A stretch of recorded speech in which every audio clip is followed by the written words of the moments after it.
여러분 말씀을 읽고 나면 꼭 아멘 이렇게 하시는 거예요. 아멘. 오늘 제가 다른 본문을 정한 거는 사사기가 아닌 다른 본문을 정한 것은 제가 1년에 한 번 교회의 정신과 가치에 대해서 이야기하는 시간이 있습니다. 많으면 2번. 그래서 오늘은 제가 교회의 가치에 대해서 우리가 함께 나누면 좋겠다라는 생각을 했습니다.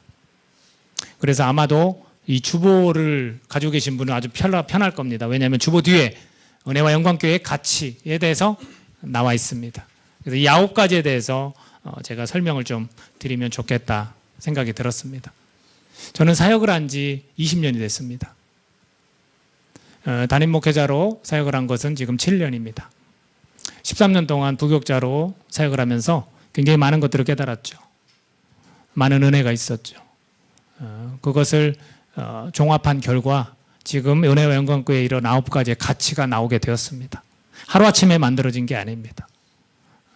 수없이 많은 시행착오와 수없이 많은 기도의 자리에서 얻은 것들입니다. 그래서 이 교회의 가치를 왜 정하느냐, 그것은 오늘 우리가 읽은 본문의 말씀처럼 그리 어렵지 않습니다.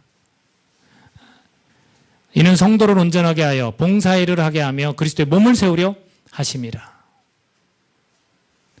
교회는 그의 몸이니 라고 에베소 1장 23절에서 표현하고 있습니다. 교회는 그의 몸이다.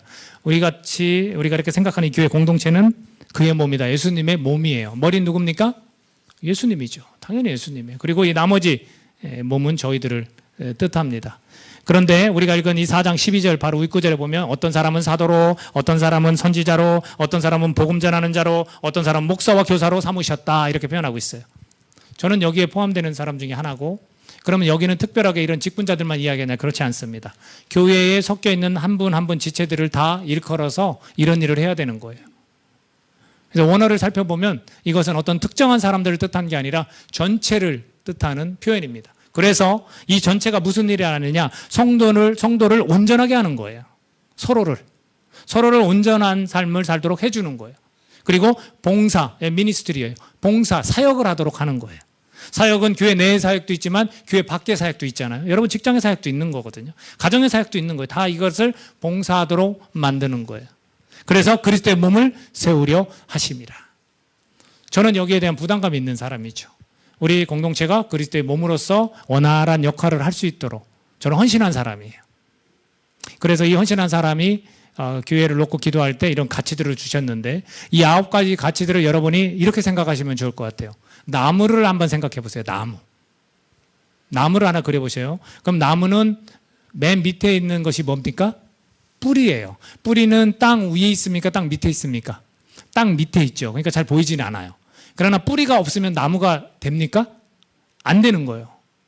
그래서 우선은 그 나무 중에 뿌리에 대한 이야기를 할 거고요. 그 뿌리에서 싹이 나서 줄기가 쭉 올라가요.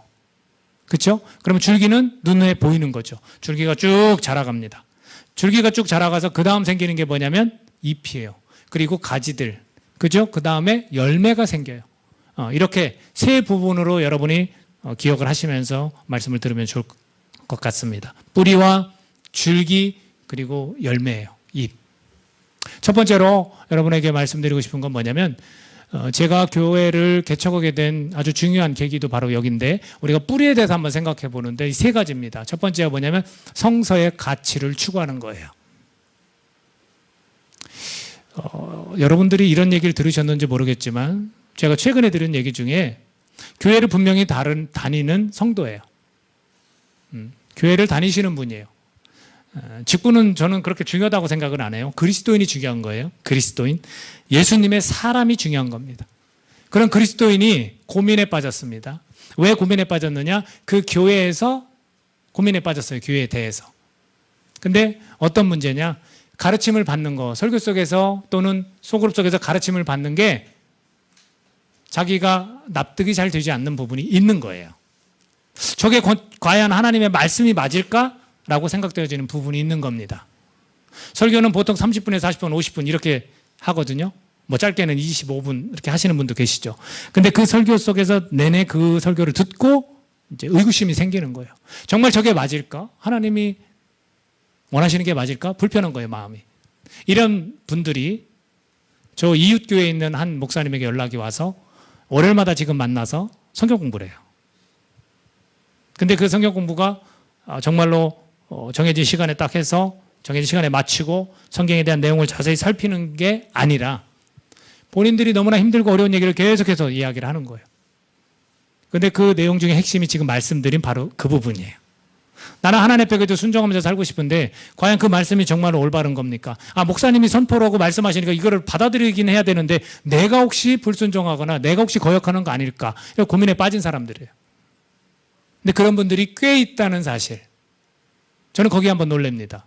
근데 그 원인이 저는 뭐라고 생각하냐면 성서에서 말하는 이 성경에서 말하는 하나님의 말씀을 가장 중요한 가치로 여기지 않기 때문이라고 저는 생각합니다. 우리가 삶 속에서 이루어지는 일들을 가지고 이게 이렇게 됐으면 좋겠는데 라는 생각을 가지고 성경 구절을 찾아서 갖다 붙이는 경우가 있거든요.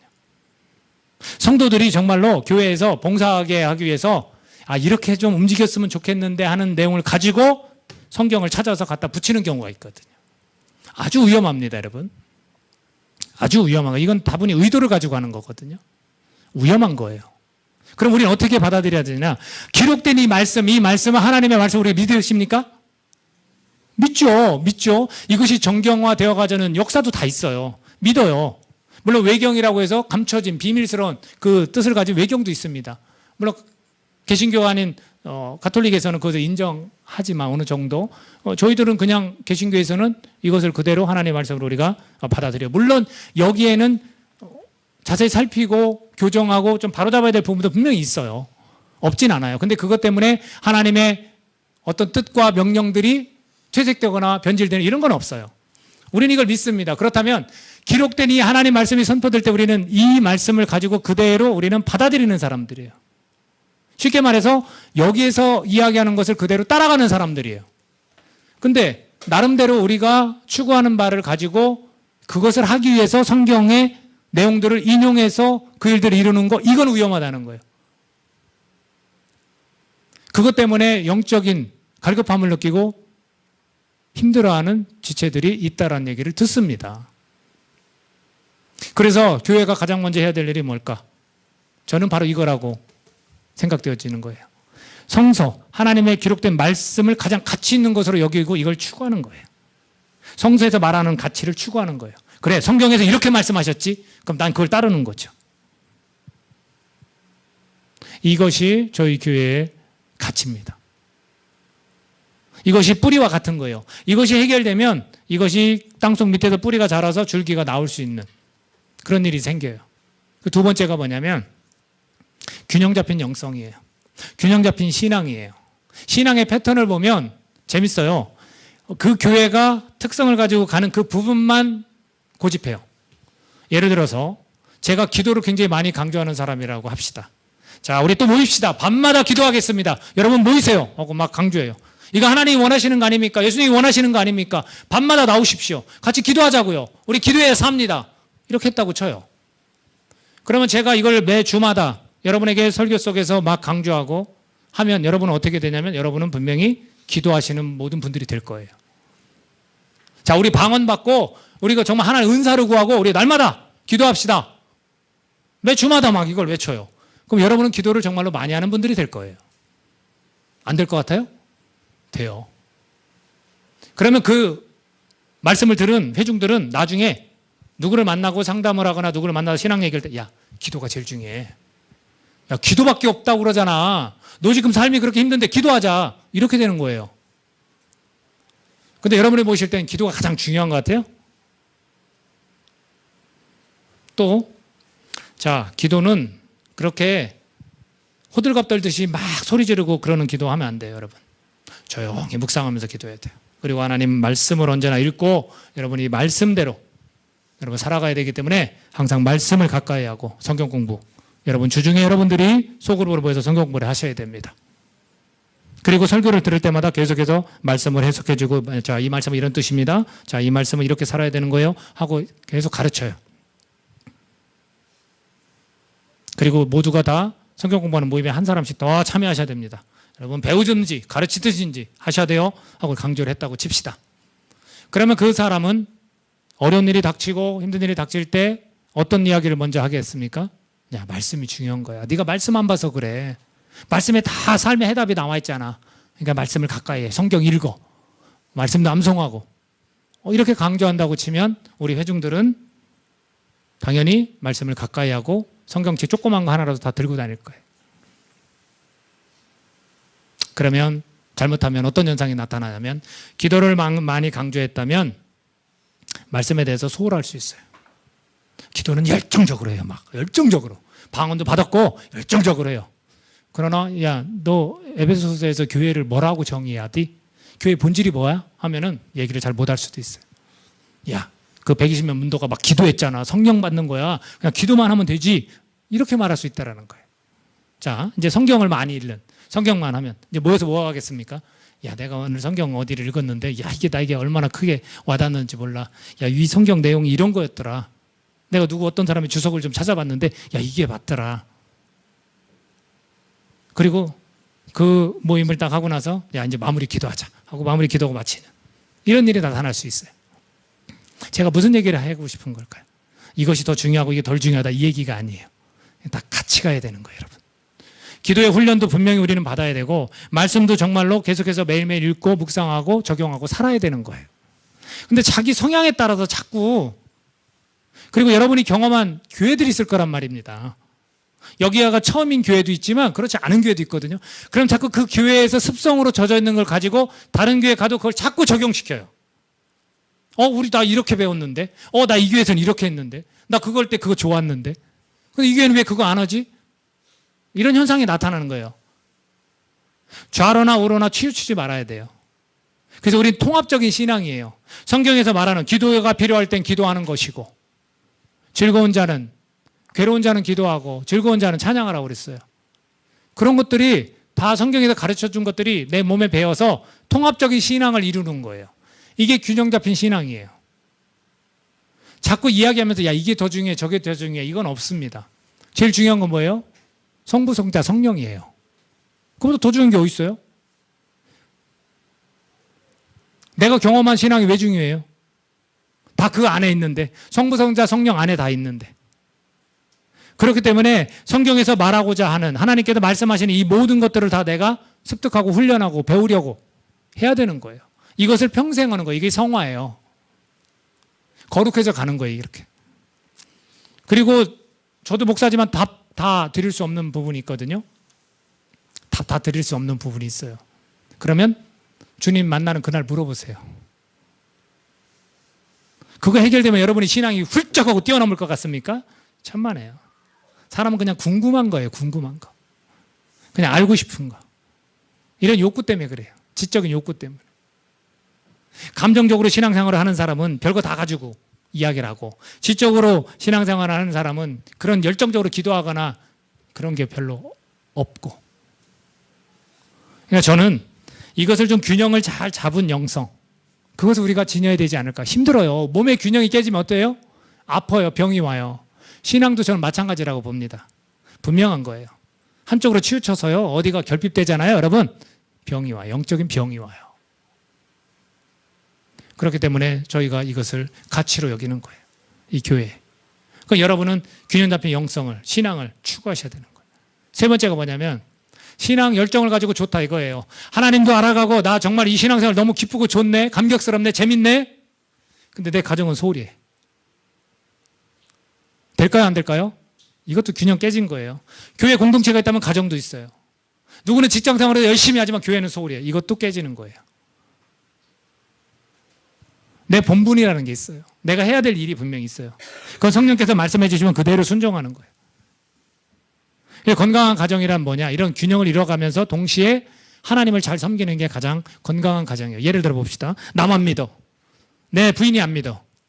또는 내 남편이 안 믿어. 그럼 어떻게 해야 될까? 이게 재미난 현상이 저는 임상으로 우리 교회도 좀 보여지는데요. 남편이 안 믿으면 남편이 원하는 대로 따라주면 될까요? 그러면 반대로 남편을 항상 거역하면서 나의 하나님 앞에 매달리고 하나님 앞에 온전히 다 드려야지. 그럼 하나님 해결해 주시겠지 하고 교회 열심히 봉사하고 모든 모임 참여하고 시간 다 이쪽으로 쏟아. 그럼 될까요? 방법론을 생각하지 마십시오. 방법론은 우리가 추구하는 거지 하나님이 추구하는 게 아니에요. 누가 하십니까? 하나님이 하십니다. 우리가 다만 하는 건 뭐냐면 하나님이 주신 국률함이 저에게 있기를 원합니다. 저 영혼 돌아가기를 바라는 내가 그런 기도를 하나님 앞에 드리고 하나님 앞에 맡기고 하나님이 역사하실 겁니다라는 믿음이 생기게 해주십시오. 이 과정을 해야 되는 거예요. 그러다 보면 내가 때로는 공동체에 와서 모임 속에서 점점점 더 기도하고 내가 말씀을 보면서 이걸 적용하고 내가 순종해야 되고 때로는 남편을 더 존중하고 남편의 의견을 지금 시점에서는 따라주는 게 좋겠다. 이런 분별력 지혜가 생겨야 되는 거예요. 이게 건강한 가정을 만드는데 가장 좋은 길입니다. 때로는 그래서 부딪혀요. 내가 하나님 앞에 점점 갈 때 우와 뭔가 이렇게 가로막어. 부딪혀요. 이 영적인 싸움이라는 거예요, 여러분. 그거 없이 모든 것이 순조롭게 내가 하나님 앞에 예물 잘 드리고 기도 잘하고 봉사 잘하면 그냥 순조롭게 알아서 해주시겠지. 아니에요, 여러분. 때로는 영적인 싸움이 막 생길 수 있어요. 사탄은 가만히 있습니까? 그리고 내 의도, 내 계기, 내 속마음을 다 아시는 하나님인데 여러분 얼마큼 깨끗하게 지금 하나님한테 그 작업을 하고 계신데요. 그러지 않을 수도 있어요. 저는 그래서 저희 교회가 제가 이런 도구가 되고 싶어요. 저는 엮이는 가정에서 태어났고 엮이는 가정에서 자랐고 엮이는 가정에서 신앙생활을 했기 때문에 순기는 가정이 제 꿈이에요. 하나님을 섬기고 서로 부모, 형제 사랑하고 그게 제 꿈이라고요. 그러니까 저희 교회의 가치가 그거예요. 건강한 가정. 이것을 위해서 우리는 하나님 앞에 맡기고 하나님 원하시는 대로 귀를 기울여 순종하는 거예요.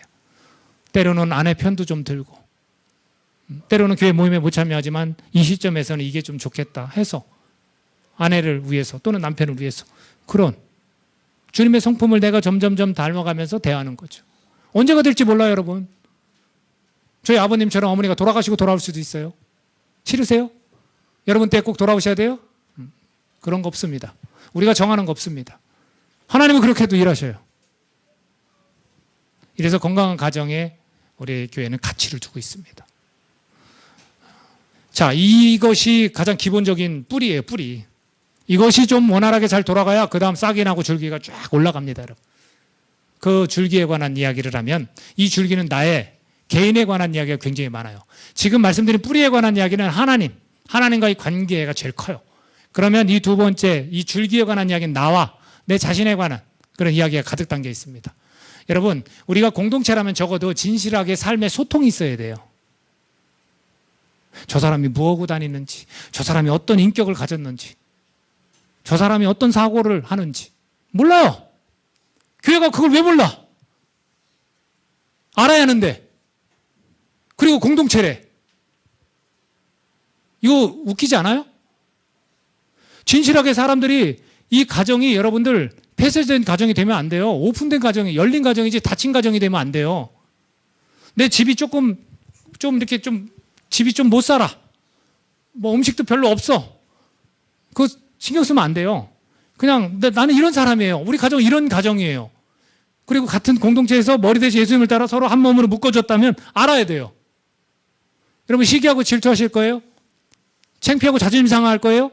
돈이 좀 많다고 시기하고 질투하고 가난하다고 자존심 상할 필요가 없다는 거예요. 라면 끓여줘도 좋아요. 좀 뭐하고 사는지는 알아야지. 뭐가 고민인지는 알아야지. 그래야 내가 기도해 주지. 그게 교회예요, 여러분. 그러면 교회 되면 우리가 찬양했는데 정말 교회 되면 우리가 이뤄가는 교회가 얼마나 됩니까?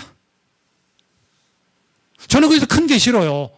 큰 교회가 되면 저 끝에 있는 분과 맨 앞에 있는 분이 서로 알아야 하잖아요. 근데 예배만 딱 드리고 나서 자기 할 도리 하나님께 다 했다고 가는 거예요. 그거는 저는 공동체라고 생각 안 해요. 그게 무슨 한 몸입니까? 그래서 저는 이 삶이 좀 오픈돼서 진실하게 좀 이렇게 서로 주고받는 소통이 되는 그런 모습이 되었으면 좋겠어요. 정말 건강한 교회라면요. 내가 사실은 이것 때문에 하나님 앞에 고민이야. 하나님께서 이렇게 나에게 말씀하셨는데 내가 이걸 어겼어. 그리고 내 안에 지금 굉장히 혼란스럽고 죄책감이 자꾸 생겨. 이것 좀 위해서 기도해 주시겠습니까? 이게 건강한 거 아니에요? 나 지금 너무 기뻐. 나 이렇게 어려웠는데 하나님과 씨름해서 내가 이게 좀 해결됐어. 그러면 서로 박수 쳐주고 좋아하는 게 교회 아닙니까? 여러분, 진실한 삶의 소통이 있어야 돼요. 적당한 거리를 두십시오. 시험 듭니다. 서로 사람한테 시험 당합니다. 신앙생활 할 땐 좀 적당한 거리를 두고 하세요. 이게 맞다고 생각하십니까? 사람의 말이에요. 예수님이 오셔서 유대인들한테 한 게 뭐냐면, 니네는 왜 전통과 장로들의 유전을 지키느냐? 구약의 율법이 누굴 얘기하는 거냐? 다 나를 가리키는 거다. 선지자들이 누굴 얘기한 거냐? 나를 가르친 거다. 이 외식하는 자들아. 그렇게 책망하셨어요. 왜 사람의 말을 자꾸 만들어내서 경험상 교회에서 상처받는 거 사람이 주더라. 적당히 거리를 두고 지내. 다 모든 거 오픈해서 알려줘봤자 좋지 않더라. 누군가는 하나님 앞에 진실하지 않아서 잘못된 거지. 그 자체가 뭐가? 나는 그 피해를 본 사람이 있다면 하나님이 회복시켜줄 걸 믿습니다. 좀 진실되게 사람이 서 있으면 하나님이 그 사람 편에 서지. 인간의 방식으로 자꾸 관계 맺고 공동체가 그렇게 흘러가고 이건 아닌 것 같아요. 우리가 가치를 두는 게 뭐예요? 우리 삶을 좀 나누자고요. 어떤 삶을 살고 어떤 고민을 가지고 있고 무엇이 가장 그 사람에게 아킬레스건과 같이 힘든 일일까? 알아야 할 거 아니에요. 그래야 기도해 주고. 그러면 내가 시기심이 있으면 그 사람이 잘못입니까? 내가 잘못입니까? 내가 잘못이죠. 내가 좀 뭔가 갖춘 게 없다고 내가 자존심 상하면 그 사람 잘못입니까? 내 잘못입니까? 내가 잘못이죠. 그 다음 가치가 뭔지 아십니까? 자기 성찰이에요. 저희 교회에서는 그게 굉장히 중요해요. 목사가 성도 탓하면 되겠습니까? 성도는 목사 탓. 야, 목사가 현찮으니까 교회가 부흥을 않는 거야. 설교가 뭐 저래. 그래야 되겠습니까? 아닌 거예요. 그래서 자기 성찰이 중요해요. 나를 먼저 봐야 돼요. 부부관계도 마찬가지예요. 아내가 좀 잘못했어요. 남편이 좀 잘못했어요. 아이, 진짜 내가 한두 번 얘기해? 그래서 될 거예요? 아니면 내가 혹시 실수한 건 없을까? 아니요, 좋아. 상대가 잘못했다면 그럼 나는 괜찮다면 내가 그럼 도울 수 있는 방법은 뭘까? 이게 자기 성찰입니다. 저도 옳고 그름을 좀 따져서 회개해야 되는 부분이에요. 부부관계에서. 자기를 항상 돌아봐야 돼요. 그래야 변혁이 일어나요. 그래야 내 가정에 변화가 생기고 내 교회에 변화가 생기는 거예요. 여러분이 저를 탓해 보십시오. 교회가 잘 될 것 같습니까? 제가 여러분을 탓해 보십시오. 교회가 부흥할 것 같습니까? 천만에요. 자기 자신을 돌아보는 거예요. 예수님이 내 안에 계시다는 것은 예수님의 마음과 사고로 내가 삶을 살아가는 거예요. 그렇죠? 남을 왜 봐요, 자꾸? 내가 남을 의식하는 게 예수님보다 소중합니까? 아니라는 거죠. 내 안에 계신 예수님을 의식해야죠. 그러니까 나를 살펴보는 거. 자기 성찰과 변혁 중요합니다. 여섯 번째가 뭐냐면 성품과 선행이에요. 신앙생활 하는 데 있어서 여러분 열정도 좋아요. 배우는 것도 좋아요. 그러나 사람이 성품이 안 되면 어려워요, 여러분. 성품이 되게 중요해요. 그래서 그것을 우리가 예수님 닮아가고 싶다, 예수님을 닮자 외치는 이유가 거기에 있어요. 우리의 이 성품이 타고난 건 있어요. 그렇죠? 부모님 주신 거 있어요. 그러나 우리는 외부 환경에 의해서 많이 바뀌었거든요. 상처도 받고 배신도 당하고 이러면서도 많이 바뀌어요. 막 분노도 쌓이고 그럴 수 있어요. 또 가정 환경 속에서 잘못 교육을 받을 수도 있거든요. 그리고 어떤 사람은 내가 이렇게 살았으니까 내 자녀도 너도 이렇게 사는 거야. 야, 내 땐 다 이렇게 했어. 그것도 정확한 건 아닐 수 있거든요. 그래서 우리의 성품이 조금 왜곡됐다, 삐뚤어졌다 이럴 수 있거든요. 그걸 기분 나빠하지 마세요. 우린 다 연약하고 부족한 존재라는 거 이미 아시잖아요. 그래서 이 성품이 우리가 누굴 닮아가려고 그래요? 예수님, 하나님 우리를 창조하셨으니 하나님의 성품을 우리가 조금이나마 닮아가려고 그러는 거예요. 하나님의 공의로우신 부분, 하나님의 사랑 이런 것들을 우리가 닮아가려고 그러는 거예요. 근데 성품은 되게 좋아요. 근데 선을 행하지 않는 분이 있어요. 정말 누가 봐도 매너 있고 괜찮거든요. 근데 선을 행하지 않아요. 말씀에서 우리한테 뭐라고 말씀하시냐면 너네들을 창조한 이유가 뭔지 아니? 선을 행하게 하기 위해서 창조했다. 이렇게 말씀하시거든요. 그러니까 어떤 분은 표현이 좀 과해서 죄송합니다. 성격은 개판 같아. 근데 막 얼마나 선을 행하는지, 체력도 막 얼마나 좋은지, 일하고 또 일하고 봉사하고 또 일하고 누가 봐도 기분 좋아. 선을 막 행해요. 자기 돈 있거나 먹을 거 있으면 나누고 막 이래요. 근데 성격이 개판 같아요. 그 사람 가는 곳은 다 사람들을 잡아. 너 왜 이거 봉사 안 하고 이래? 빨리 이렇게 해야지. 따라와! 하고. 교회 그런 분들이 있어요, 간혹. 근데 이것이 교회 안에서만뿐만 아니라 일반 사회 속에서도 그럴 수 있다는 거죠. 그래서 저는 이것도 같이 가야 되는 거예요. 성품과 선행. 어느 하나만 하시면 안 돼요. 이거 다 주님 명령이거든요, 두 개 다. 하나님의 형상 회복하는 거, 그리고 선을 위해서 너를 지었다. 이거 다. 이게 바로 줄기예요, 줄기. 나를 보는 것. 이 두 가지가 잘 되면, 자, 땅 밑에 있는 이 뿌리, 하나님과의 관계, 성서의 가치를 추구하고 균형 잡힌 신앙생활, 영성을 가지고 건강한 가정을 꿈꾸면서 갈 때 내 자신을 돌아보고 예수님과의 관계 속에서 나를 회복하면 줄기가 쭉 자라서 그 다음 마지막 열매가 맺혀지는 거예요. 이거는 좀 우리의 행동과 좀 관계 있어요. 이 가치들은. 그 중에 하나가 뭐냐면 사람을, 우리 교회는 살리는 겁니다, 여러분. 살아나라, 깨어나라, 일어나라. 누구 때문에? 예수님은 생명이기 때문에 죽어가는 영혼을 살리는 거. 이게 교회의 중요한 가치예요. 그렇죠? 그러니까 우리 행동이라고 그랬잖아요. 행하는 믿음. 우리는 그걸 하셔야 돼요. 저와 여러분은 분명히 우리 주위에서 죽어가는 사람이 누군지를 봐야 돼요. 우리 가족이 될 수도 있고 우리 교회 지체가 될 수도 있고 우리 직장의 동료가 될 수도 있어요. 그래서 이 직장 동료 3명 오셨잖아. 죽어가는 영혼 오는 거예요. 그걸 우리는 하는 거예요. 또 깨우는 겁니다. 잠자는 그리스도인이 한둘이 아닙니다. 이 중에서 이 말씀을 듣는 저희 지체들 중에서도 깨어나야 될 분이 분명히 있습니다. 여러분 깨어나십시오. 잠자고 있는 내가 그리스도인이라면 일어나십시오. 깨어나십시오. 그리고 사람을 세우는 거예요. 하나님이 당신에게 사명을 주셨습니다. 하나님 당신을 부르지 않았습니까? 그래서 당신은 하나님께서 명령하시고 지키라고 한 거 여러분 하십시오. 자, 우리가 당신을 세워드립니다. 당신이 그 자리에서 그 역할을 충분히 하십시오. 이렇게 되는 거예요. 그리고 그렇게 세움받았다면 이제 흘러가는 거예요. 가정으로 흘러들어가고 직장으로 흘러들어가고 교회 내에서 해야 될 사람은 교회 내에서 흘러들어가서 하는 거예요. 이런 사역들이 우리가 가치를 두고 있는 사역이에요. 그리고 연합이라는 거 얼마나 중요한지 몰라요. 교회가 한 몸이에요. 그러면 이미 연합된 거거든요. 그러면 교회 내에서 지체와 지체가 연합됐습니까? 연합이 되게 중요해요. 또 교회와 교회, 이 주변에 있는 교회와 교회 또는 교회와 선교지 이게 연결이 돼 있습니까? 저희는 그걸 추구합니다. 해외에 있는 선교사님들이 세운 교회와 저희 교회와 연결이 돼야 돼요. 자꾸. 우리 지역 교회도 당연히 지방회라는 걸 통해서 40교회가 연결이 돼 있어요. 그래서 이렇게 연합 청소년 캠프도 하고 연합 아동보 사역도 하는 거예요. 그렇게 자꾸 연합이 되어야 돼요. 그런 정신을 가지고 우리는 가야 돼요. 내가 아동부 사역이 있으면 내 아동부 사역에 연합돼서 같이 기도라도 돕고 같이 응원해라 해주고 청소년 사역이나 청년 사역이 있으면 내가 그러고 장년 사역이 있으면 또 장년들한테 같이 청년들이 접근하고 청소년들이 접근하고 해서 기도해주고 같이 하고 이런 것들이 잘 이루어져야 되는 거예요. 교회 내에서 연합이 잘 되면 교회 밖에 있는 관계 속에서 연합이 잘 될 거라고 저는 믿습니다. 이것이 가치예요. 이것이 잎으로 나서 열매를 맺혀야 되는 거예요. 그리고 창의적인 접근. 끝으로 창의적인 접근이 필요해요. 여러분들 성품 가꾸기 우리가 37번째 하잖아요. 창의적인 거 보세요. 창의적이라는 것은 새롭게 뭔가 만들어내는 게 아니라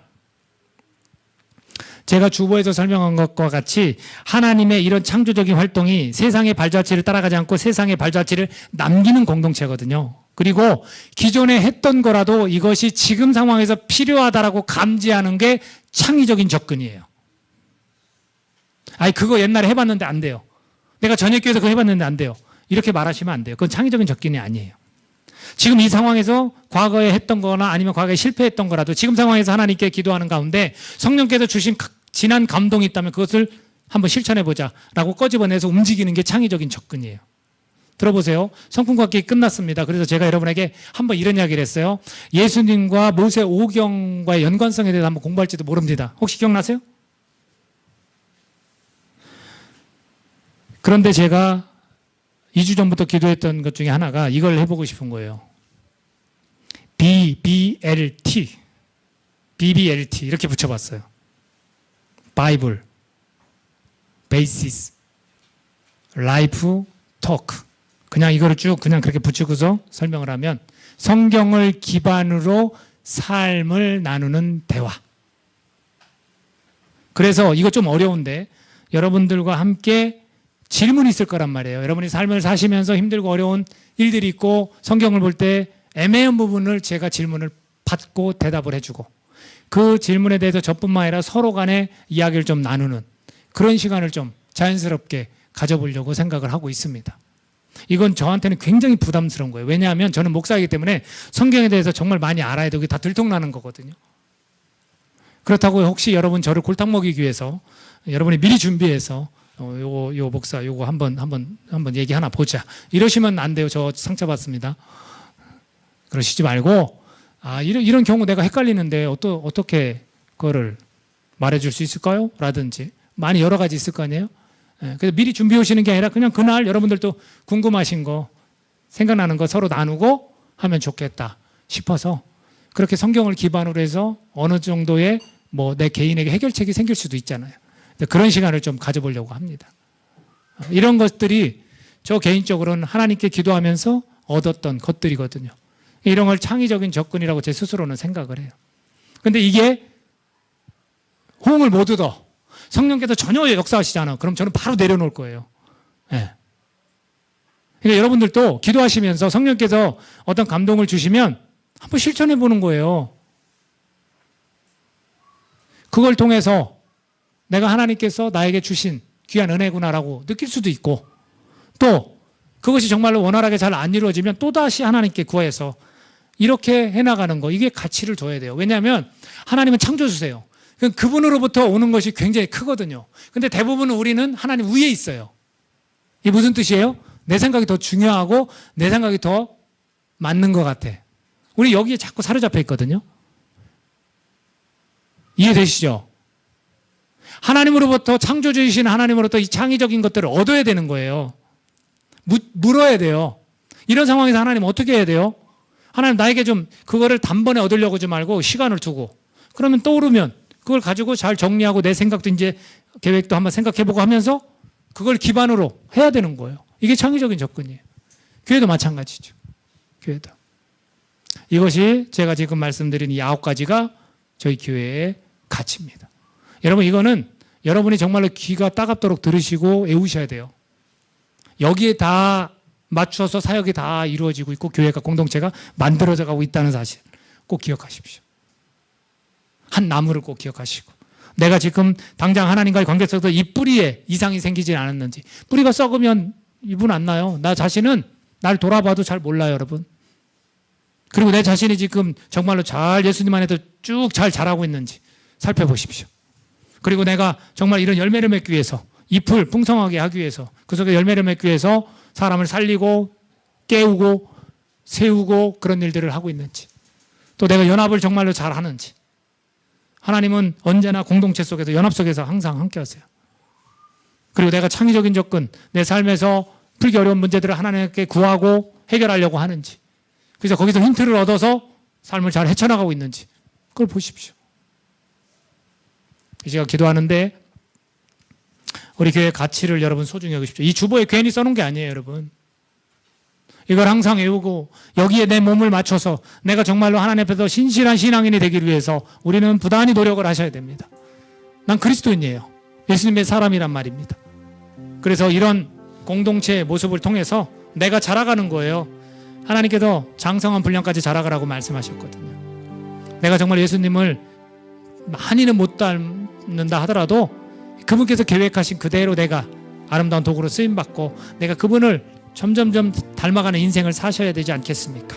우리 교회가 그런 교회, 머리 대신 예수님을 따라 한 몸을 이루고 그 머리 대신 주님을 온전히 따라가는 그런 모습으로 위해서 이런 가치가 세워진 겁니다.